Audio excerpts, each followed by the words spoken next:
Quelque chose de voir ça, hein? Allez, roulez, roulez, roulez. Allez, jeunesse.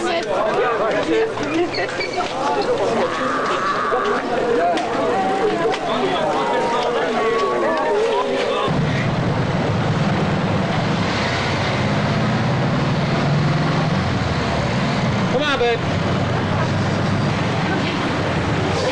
You like the hills? No, not at all. So glad you came. Oh yes, I'll be back next year. More train.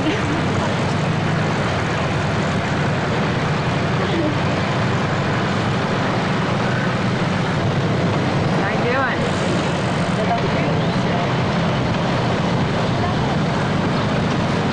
Allez, deux jours,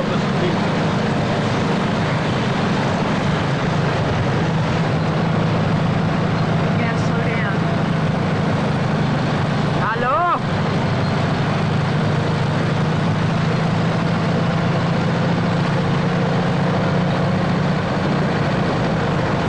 It's terrible. You gotta go back out the same way you came. We're planning. We're planning. You train enough for this?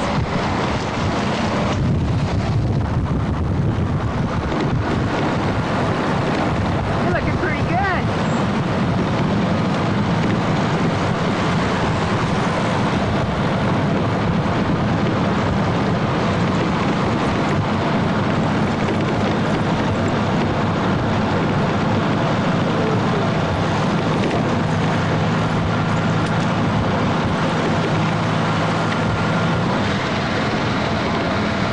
Slow down, slow down.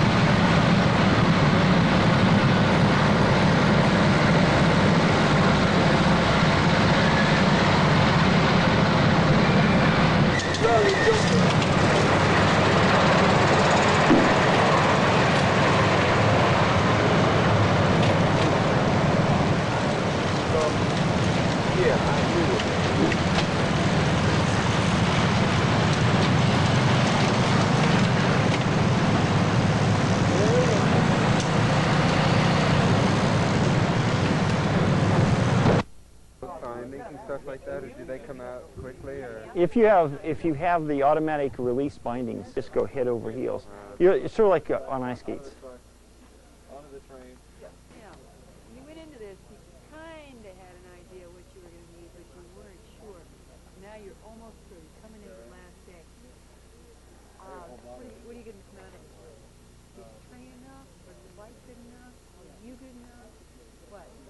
Well, everything that I did, I think, prepared me well for the trip. Some of the small things that I didn't anticipate were how cold my feet would get. And as a result, I ended up having to buy a few things. Whenever we come to a rest stop, I found out that I didn't have these slippers that I'm wearing. And the slippers are a necessity, otherwise you end up walking around with your feet up in the air, dragging your metal cleats all over the asphalt. And it's slippery, uncomfortable, and you need the rest in between. So there's a few things like that. The bicycle was just great. I haven't had any problems with my bike. I have clincher tires. I don't have any of the sew-up tires. So the clincher tires have just been fantastic for me. Overall, as an adventure, how is this rated? As an adventure, this has been a real endurance race. You start out with, well, this is fantastic. We're going to ride across France. And after you ride your first 126-mile day, and you get in at about 9 o'clock at night, you go to sleep at about 11, and you get up at 5 to ride the next day. And then you ride another 130 miles the next day. All of a sudden you find yourself very, very tired. And your muscles start getting cramped up, your feet cramp up.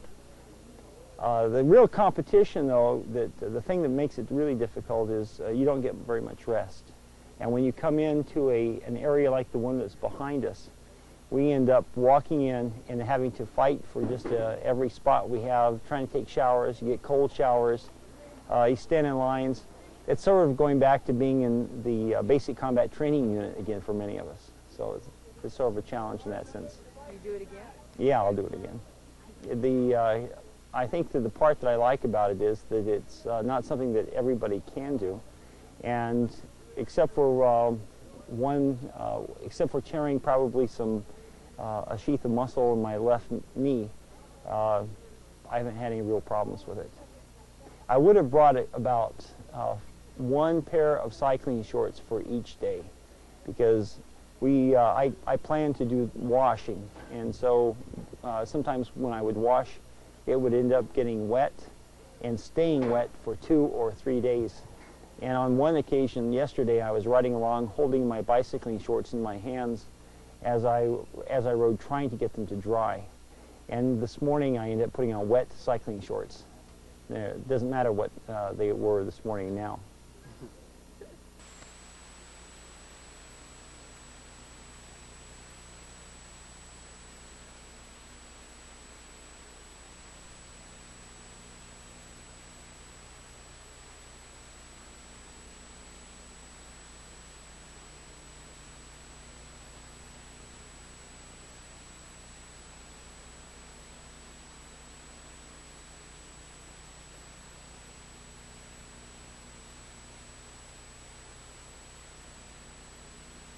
To put some of the asphalt back down that you took with you? No, he was pretty good about the whole thing. I mean, he said it's normal.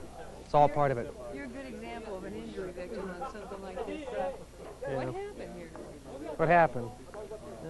Finished a downhill run, started a climb, the packet spread out, and the Americans and the French were mixed. I was on the right side, riding the line, started to pump up the hill, and he just crossed over, just drifted all the way to the right. We impacted. And that was about it. Who came out the worst? Well, you saw both of us. You know, I got up to try to ride, but repaired the bike on the spot with my tools, and then the escort police, they said, no, you're not going to ride. So I had to ride the bus for about 10 miles, and then I got off and then joined the pack again. So this is a road rash, yeah. Any idea you were going to get damaged like this? No.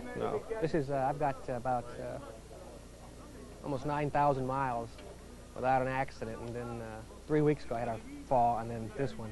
So in the span of 1,000 miles, I've had 2 falls. This is amazing. You know, it's incredible. Where are you out of? I'm out of headquarters TAC, Langley, in Virginia. Oh, so you came over from the States? I flew over for this, yeah. Just for this? Just for this. Why? Why not? I was stationed here for 6.5 years, and I guess it was nice just to come back, and with all the changes in Europe right now, the Berlin and all of this, you know, my wife and I had said, boy, I wish we were here right now to see the changes and stuff, and then what better way to come back and kind of celebrate that than a ride to commemorate Patton's liberation of France, you know? You're going to have a scar to take home from memory. Yeah, you know, little road rash. That happens. That happens. Can I get your name? My name's Jeff Hewlett. How do you spell your last name? H-E-W-L-E-T-T. All right? First time out. How you doing? Are you living up to the challenge? Well, if I have all my training time put together, I've got about 1,200 miles logged for this whole thing. Is that enough? Well, I'm here. What kind of shape are you in? I'm ready to go home tomorrow. I've had 6 cold showers and a whole bunch of plastic meals. Just looking forward to get home. So it sounds like it's been like kind of rough, sort of difficult, but would you do it again? Well, yeah, I do it again, but you know, it's like going to summer camp on a bicycle. You know, you get cold showers, you get cold meals, you get to work all day, and then you get a good night's sleep at night. Okay. You've seen some of the injuries out there. Is this dangerous? This kind of stuff, is it, you know? So should they highlight that more? The gendarmes do a real good job of controlling traffic and taking care of you, but then again, you are moving at 25 kilometers to 30 kilometers an hour, and if you fall off at that speed, you're going to get hurt. Yeah, I've seen some of these people are going to have scars to carry with them. What are you going to take back with you? Everything I've got right now in fully operational condition.